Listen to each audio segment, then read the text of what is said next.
हम संकल्प लेते हैं कि हम 2027 में उत्तर प्रदेश के अंदर से भारतीय जनता पार्टी की इस सरकार को उखाड़ फेंकेंगे और आजाद समाज पार्टी की सरकार बनाकर मान्यवर काशीराम साहब के अधूरे सपने को पूरा करेंगे। लड़ाई बहुत महत्वपूर्ण है, लड़ाई बहुत महत्वपूर्ण है। साथ दोगे नहीं दोगे बताओ? नहीं, दोनों हाथ उठा के बताओ, एक से नहीं मानूंगा। दोगे नहीं दोगे साथ बताओ? ताकत बनाओगे नहीं बनाओगे बताओ? एक बार नहीं 1000 बार मौत कबूल। एक मौका मिलने दो, फिर देखो आजाद समाज पार्टी काशीराम आपके लिए क्या करके दिखाती। और सब बताओ कि मान्यवर काशीराम साहब का अधूरा सपना पूरा करोगे नहीं करोगे?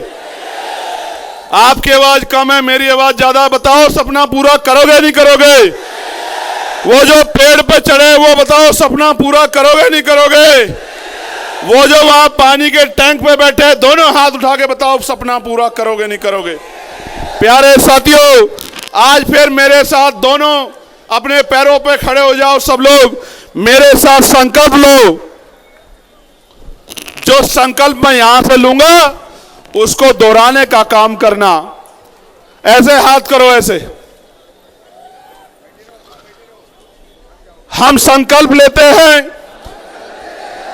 कि हम 2027 में उत्तर प्रदेश के अंदर से भारतीय जनता पार्टी की इस सरकार को उखाड़ फेंकेंगे और आजाद समाज पार्टी की सरकार बनाकर मान्यवर काशीराम साहब के अधूरे सपने को पूरा करेंगे।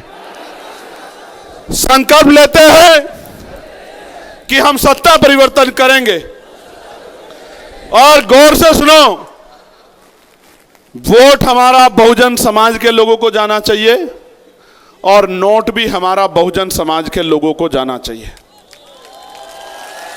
जो लोग यूजीसी के गाइडलाइन का विरोध करते हैं उनको वोट नहीं देना मेरे लोगों, बिल्कुल मत देना उनको जो यूजीसी की गाइडलाइन का विरोध करते हैं। आप समझ लो, दो दुश्मन का पता कर लो। जो यूजीसी की गाइडलाइन का विरोध करेगा उसको ना वोट देना ना नोट देना। उससे हाथ जोड़ के कहना कि अब हमारे आंख कान खुल गए हैं, हमारे भाई को हमने वादा कर लिया है कि इस बार हम बहुजन समाज के लोगों को, SC ST OBC के लोगों को वोट देंगे, मुस्लिम समाज के लोगों को वोट देंगे और नोट भी उनको देने काम करेंगे। वादा करते हो नहीं करते हो बताओ?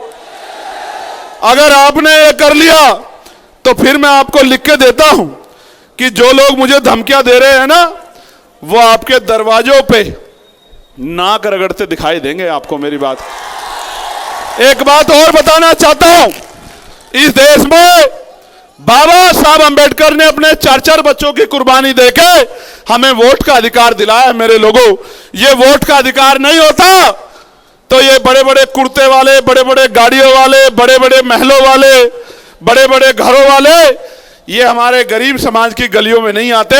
जिन गलियों में मोटरसाइकिल नहीं जाती, 4 पहियों की कार नहीं जाती, उसमें ये बड़े बड़े कुर्तों वाले नहीं आते। अगर बाबा साहब अंबेडकर हमें वोट का अधिकार नहीं दिलाते, इस वोट का अधिकार की वजह से, ये जो करोड़ों रुपए से कीमती वोट का अधिकार हमारे पास है, इस वोट के अधिकार की वजह से हमारी बस्तियों में आते हैं। अगर आप जैसे मान्यवर काशीराम साहब ने कहा था, बाबा साहब के संदेश को जाके कि जाओ अपनी घर के दीवारों पे लिख दो कि हमें इस देश का शासक बनना है।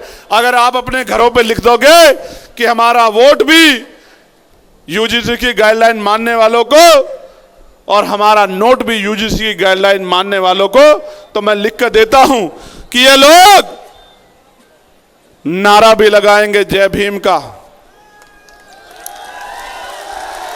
नीली टी-शर्ट भी पहनेंगे, नीला झंडा भी पहनेंगे, नीला रुमाल भी रखेंगे और तो और हो सकता है आपको रिझाने के लिए पानी भी नीला करके ना पीने लग जाए। मेरी बात को याद रखना, ऐसा ना हो आपको दिखाने के चक्कर में, आपको प्रभावित करने के चक्कर में खाना भी नीला ना खाने लग जाए। अभी तो बहुत कुछ देखना बाकी है। अभी तो जुमे जुमे आपके संघर्ष ने लोगों को महापुरुषों का सम्मान करना सिखाया है। अब तो वो दिन आने वाला है कि आपको आपके हक अधिकार मिलेंगे, आपकी आंखों के आंसू सूखेंगे, बहन बेटियों का सम्मान होगा और स्वाभिमान सम्मान का जीवन मिलेगा। मिलना चाहिए नहीं मिलना चाहिए? ऐसे दोनों मुट्ठी में आप बंद करके हाथ उठाओ। सम्मान मिलना चाहिए नहीं मिलना चाहिए?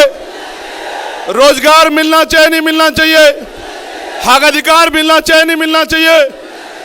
देखो, इस बात को सोच के वोट मत देना कि चंद्रशेखर आजाद को कुछ बनाना है। इस बात को सोच के वोट मत देना कि आजाद समाज पार्टी को कामयाब बनाना है।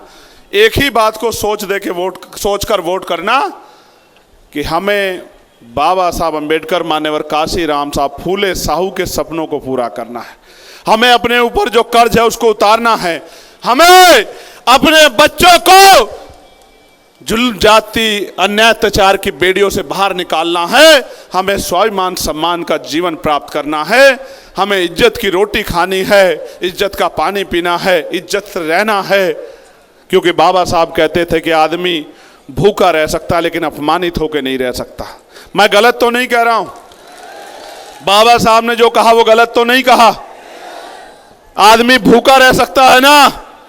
आपने 2-2.5 घंटे धूम में खड़े होकर बता दिया कि जिस संगठन का सिपाही अपने नेता के सम्मान में 4-5 घंटे धूम में खड़ा हो सकता है, वो गांव-गांव जाके अपने पैरों के भरोसे आजाद समाज पार्टी को घर घर तक पहुंचा भी सकता है, आजाद समाज पार्टी का लोहा मनवा सकता है। मेरी माओ से मैं कहूंगा, मेरी बहनों से मैं कहूंगा, बार बार जीवन नहीं मिलेगा। इसी जीवन में महापुरुषों के अधूरे कारवा को पूरा करना है। यह आपके आशीर्वाद के बिना, आपके सहयोग के बिना नहीं होगा। तो दोनों हाथ उठा के आपके अपने बेटे को, भाई को आशीर्वाद दो कि इसी बार मान्यवर साहब श्री काशीराम बाबा साहब और महापुरुषों का सपना पूरा करके आपके आंसू पोंछ सकूं। आप गरीबी की जिंदगी में खुश हो क्या? माओ को बोलने दो, अभी रुक जाओ। माओ बहनों को, खुश हो क्या गरीबी की जिंदगी में? ये गरीबी की जिंदगी खत्म होनी चाहिए नहीं होनी चाहिए? सुख सुविधाएं मिलनी चाहिए नहीं मिलनी चाहिए? जुल्म जाति बहन बेटियों पर रुकनी चाहिए नहीं रुकनी चाहिए? ये तभी संभव होगा जब आपका आशीर्वाद और आपकी उंगली आजाद समाज पार्टी काशीराम को ताकत देने के लिए उठेगी। मैं नौजवान साथियों से पूछना चाहता हूं कि ताकत दोगे नहीं दोगे? बताओ, दोनों हाथ उठा के बताओ। कोई पैसा लालच आके ददर की बात करेगा, बातों में तो नहीं आओगे, गुमराह तो नहीं होगे? कहते हैं ना कि संघर्षों के साए में घनघोर जवानी पलती है और इतिहास उधर झुक जाता है जिस ओर जवानी चलती है। जैसे नगीना के लोगों ने अपने आप को साबित कर दिया, धन्यवाद करो दोनों हाथ उठा के नगीना के लोगों का। आज लोकसभा में अगर आपका ये भाई बेटा बोलता है, इसका श्रेय नगीना को जाता है, आपके संघर्ष को जाता है, नौजवानों को जाता है, बड़े बुजुर्गों को जाता है। पिछले 11 साल से संघर्ष कर रहे मेरे साथियों, भूखे प्यासे रह के धूप छांव में लड़ने वाले मेरे भाइयों, मेरी बहनों, मेरी माओ, बड़े बुजुर्गों, मैं धन्यवाद दूंगा भीम आर्मी को, आजाद समाज पार्टी को, मिशन 78 के साथियों को कि अच्छे अच्छों को महापुरुषों का सम्मान करना सिखा दिया आपने।